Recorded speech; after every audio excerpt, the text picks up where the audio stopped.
السلام عليكم. عمرك سألت نفسك ازاي ضوء الشمس بيتحول في جسمك لحاجة بتحميك من نقص الكالسيوم وتقوي مناعتك وتعدل مزاجك؟ السر اسمه فيتامين دي او فيتامين د. والاغرب ان الكلاب والقطط والطيور وكل الحيوانات محتاجينه هما كمان وبيصنعوه، بس كل كائن وليه طريقة. لو حابب تعرف اكتر عن فيتامين د واهميته كمل معايا الفيديو ده للاخر.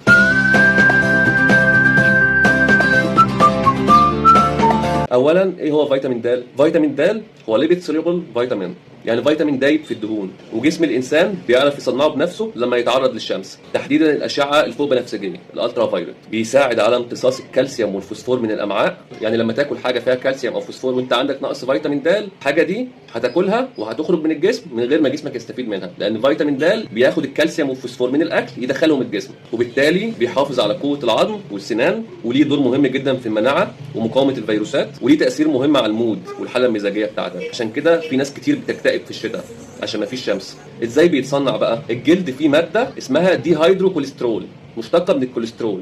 فالانسان لما بيتعرض لضوء الشمس او الاشعه الفوق البنفسجيه اللي هي الالترا فايولت، الماده دي بتتحول لماده اسمها كولي كالسيفيرول، ودي الماده الموجوده في معظم ادويه فيتامين د اللي احنا بناخدها اللي هي في كل الصيدليات. الكولي كالسيفيرول ده بقى بيروح على الكبد والكليه بيحولوه لفيتامين د نشط. عشان كده مهم جدا الانسان يتعرض لضوء الشمس مباشر من 10 دقائق لساعه الا ربع يوميا. ولون الجلد بيفرق طبعا في الوقت ده، كل ما كان لون الجلد افتح كل ما كان بيحتاج وقت اقل في الشمس، لان الميلانين لو كتير ده بيخلي لون الجلد اغمق، والميلانين ده بيمتص جزء كبير من اليو في اللي هي الاشعه الفوق البنفسجيه دي، فبالتالي الانسان بيحتاج وقت اطول في الشمس عشان يعرف يصنع فيتامين د اللي هو محتاجه. نيجي بقى على الجزء الثاني، فيتامين د في الحيوانات. طبعا معظم الحيوانات متغطيه بشعر او بريش، فجلدها مش بيوصل له كويس اشعه الشمس، فازاي بقى هيصنعوا فيتامين د؟ اولا الكلاب والقطط بيبقى صعب يصنعوه، بس الاجزاء اللي ما فيهاش شعر كتير زي البطن او الانف دي بتصنع فيتامين د، بس الكميه دي مش بتبقى كافيه، فعشان كده لازم نمدهم بمصدر لفيتامين د. عامه فيتامين د بيبقى موجود في كل انواع الدراي فود النظيف، لو مش بناكل دراي فود لازم نديهم مكملات غذائيه غنيه بفيتامين د.